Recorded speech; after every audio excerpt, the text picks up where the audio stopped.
Tungod kay gisadjis akong amiga guys nga maghimo kog fish pan guys para buhian akong tilapia guys, o unsa man nga gusto nakong ibuhi nga isda nga naa diha guys, wala gyud ako gidugay-dugay dayon guys, kay kini part mangyapon sa farming guys, unya kay hilig man ako ng farming guys. So ako din gilihok guys, wala ako gidugay-dugay, nang limpyo dayon ko diha guys para himuan na to. So diri guys kay kinahanglan na to patago ni guys, gipang ukab na ko ng mga daan nga siminto diha guys, gipang kuha ko ng mga yuta diha guys nga gikan sa akong tabay, kay naghimo po kog tabay guys, kay diha po kumukuha tubig para ibutan ako sa fish pan. Oo guys, kinahanglan gyud nato ang tubig ana guys, ug makina guys, barato ra man pud ang makina ani guys, pero nakoy makina daan na ambot lang kong magamit pa ni. So diha guys, gihurot gyud ako ng yuta diha nga nabilin para dili ko maglisod sa pag-layout guys, ug pag-abot na unya sa pag-file sa hollow block para dili maghiwi-hiwi guys, para dili murag balod ang iyang agi guys, kay wala ra ba ko ni gamit og level hose, wala po ko ni gamit og nylon guys, kay wala koy nylon guys, ang akong gamit diha tight box ra na guys. So mata-mata system lang gyud ni guys. Ug diri kay na-clearing naman ginako pagkaugma, nagkanal na dayon ko kauban ako ang akong asawa, pero kay naman siya labunon guys, muadto siya siyang labunon, mobalik na pud sa ako. So say ako ra gyud guys, ako'y kot-kot, ako'y labay, makaya ra gyud ako bisag ako ra isa guys, kay ang akong hunahuna guys, nagunahuna ko nga mahuman ako ni musaksis ni mabawi ra na ako ang akong kahago ani. Uban sa tabang sa Ginoo, kay wala tay mahimo sa tong kaugalingong pagbulutan kung wala gyud ang tabang sa Ginoo. Magunsa man ta kung wala siya, wala gyud tay kapanghinambog sa tong kaugalingon guys. Kinsa ra man gud ta sa tubangan niya, sa iyang mata mga hubo tang tanan. Wala tay tao nga gisaligan aning kalibutana guys, nisalig ra gyud ta tanan ani sa Ginoo, kay matud pa sa Biblia guys, ang musalig sa tao matinunglo.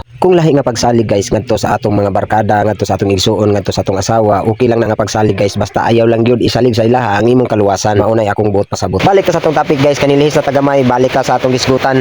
Og diri kay sakita ninyo nay minasa nagmasa ko guys, og isa ka sakong simento akong gisagulan siyempre, og balas pito ka sako, og ako na dayon gipang bubo diha sa akong gili-out diha sa mga kanal guys. Tris lang ang kabaga guys. Og siyempre guys, mo po na akong pamagi guys, unahon ako ang simento, tris kabaga guys bago na ko itungtong ang kabilya nga iyang bakos guys, para na ako'y kahigtan sa tindog nga kabilya, preparasyon guys para sa akong pag-file niya sa hollow blocks. Base na tingala mo guys, nga isa ra ka bukang akong ibutang nga kabilya diha sa ilalom guys. Dili man ato pwede butangan og beam diha, himo na akong beam. Budget lang ta guys. Siyempre isa lang kabuk guys, pero ligon gyapon guys, kaya ang akong tindog nga kabilya guys, dugol man po na guys. Kung mga mo guys sa kadako ang kabilya akong gigamit, 10 mm na guys ang akong tindog nga kabilya diha guys. Siyempre. Og diri guys, nahuman na nato ang isa ka file sa hollow blocks palibot, og nahuman na po nato katindog ang 10 mm nga mga kabilya. Nahap na nagita diri napita guys, kay putol-putol atong trabaho guys tungod sa ulan, pero pagkaugma guys, lain na pod nga pito ka sako nga balas ug isa ka sakong simento, so duha na ka sako ang atong nahurot simento guys. Padayon gihapon ta sa pagmasa, kay ang kilid og kilid anang gi-file na kong hollow blocks guys, ako nang buhusan diha guys, pero di po nako punon guys. Budget ra gyud ta sa atong simento guys. Siyempre diri guys, so diri guys ako gyud giukay-ukay og maayo guys, no, para ma-mix gyud siya tarong guys. Og pagkahuman na nako diha guys, akong gibutangan og tubig ug gianam-anam na nako masa guys, ug gipamansak nako sa kilid og kilid anang atong file nga hollow blocks guys. Og pagkahuman siyempre ga-file na dayon kog sugod guys. Dili pa gid mahuman ang atong fish pan guys aning video ha.